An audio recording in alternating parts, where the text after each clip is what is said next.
السلام علیکم knowledge I میں خوش آمدید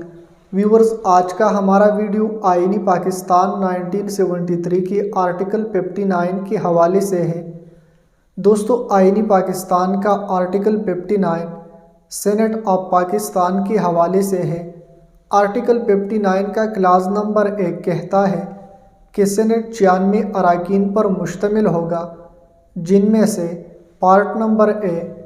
14 کا انتخاب ہر صوبائی اسمبلی کے اراکین کرے گی، پارٹ نمبر سی 2 جنرل نشستوں پر اور 1 خاتون اور 1 ٹیکنوکریٹ بشمول عالم وفاقی دارالحکومت سے منتخب کی جائے گی۔ وفاقی دارالحکومت کے 4 سینیٹرز کا انتخاب قومی اسمبلی کی اراکین کرے گی۔ پارٹ نمبر ڈی 4 خواتین ہر صوبائی اسمبلی کے ارکان منتخب کرے گی۔ پارٹ نمبر ای 4 ٹیکنوکریٹس بشمول علماء ہر صوبائی اسمبلی کے ارکان منتخب کرے گی، اور پارٹ نمبر ایف 4 غیر مسلم ہر صوبے سے 1 ہر صوبائی اسمبلی کے ارکان منتخب کرے گی۔ آرٹیکل 59 کا کلاز نمبر 2 کہتا ہے کہ ہر صوبے کے لیے مختص سینٹ کی نشستوں کو پر کرنے کے لیے انتخابات متناسب نمائندگی کے نظام کے مطابق واحد منتقلی ووٹ کے ذریعے منعقد کی جائے گی۔ آرٹیکل 59 کا کلاز نمبر 3 کہتا ہے کہ سینٹ کو تحلیل نہیں کیا جائے گا، جس طرح ہم نے بتایا تھا آرٹیکل 58 میں کہ president and the advise of prime minister قومی اسمبلی کو تحلیل کر سکتا ہے، لیکن سینٹ ایک پرماننٹ ہاؤس ہے، اس کو تحلیل نہیں کیا جا سکتا، لیکن اس کی ممبران جو حسب ذیل ریٹائرڈ ہوگی کی مدت 6 سال ہوگی۔ پارٹ نمبر اے شق نمبر 1 کے پیراگراف اے میں جن ارکان کا حوالہ دیا گیا ہے، جس طرح میں نے آپ کو بتایا تھا شق نمبر 1 کے پیراگراف اے میں کہ ہر صوبے سے 14 اراکین منتخب کی جائے گی، ان میں سے 7 پہلی 3 سال کی میعاد ختم ہونے کے بعد ریٹائرڈ ہو جائے گی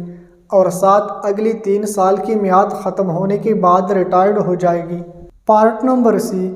شق نمبر 1 کے پیراگراف سی میں جن اراکین کا حوالہ دیا گیا ہے، جس طرح میں نے آپ کو بتایا تھا کہ وفاقی دارالحکومت اسلام آباد سے 2 جنرل، 1 خواتین اور 1 ٹیکنوکریٹ کی نشست قومی اسمبلی کے اراکین منتخب کرے گی۔ جنرل سیٹ پر منتخب ہونے والا 1 پہلی 3 سال کی میعاد ختم ہونے کے بعد ریٹائرڈ ہو جائے گا اور دوسرا اگلے 3 سال کی میعاد ختم ہونے کے بعد ریٹائرڈ ہو جائے گا، اور ٹیکنوکریٹ کے لیے مخصوص نشست پر منتخب ہونے والا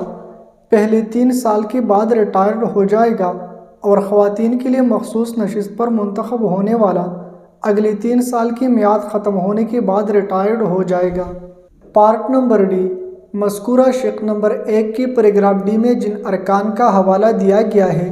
جس طرح میں نے آپ کو شق نمبر 1 کے پیراگراف ڈی میں بتایا تھا کہ ہر صوبے سے 4 خواتین سینیٹر صوبائی اسمبلی کی اراکین منتخب کرے گی، ان میں سے 2 پہلی 3 سال کی میعاد ختم ہونے کے بعد ریٹائرڈ ہو جائے گی اور 2 اگلی 3 سال کی میعاد ختم ہونے کے بعد ریٹائرڈ ہو جائے گی۔ پارٹ نمبر ای مذکورہ شق نمبر 1 کے پیراگراف ای میں جن ارکان کا حوالہ دیا گیا ہے، جس طرح میں نے آپ کو شق نمبر 1 کے پیراگراف ای میں بتایا تھا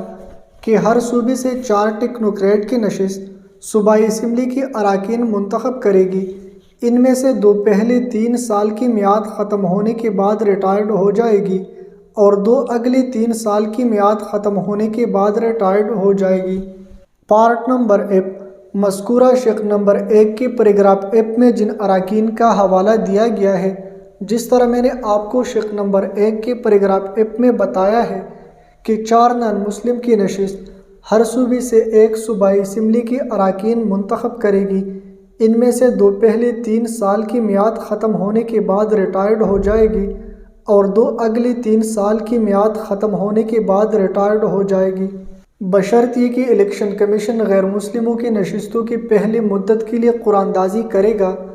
جس کی 2 ارکان پہلے 3 سال کے بعد ریٹائر ہو جائے گی۔ آرٹیکل 59 کا کلاز نمبر 4 کہتا ہے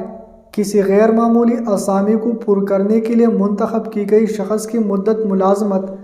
اس رکن کی غیر ختم شدہ مدت ہوگی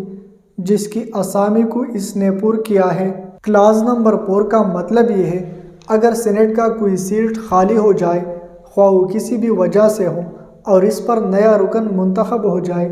تو نیا منتخب ہونے والا رکن اتنے ٹائم کے لیے سینیٹ کا ممبر ہوگا جتنا ٹائم پہلے کا رہ چکا ہو۔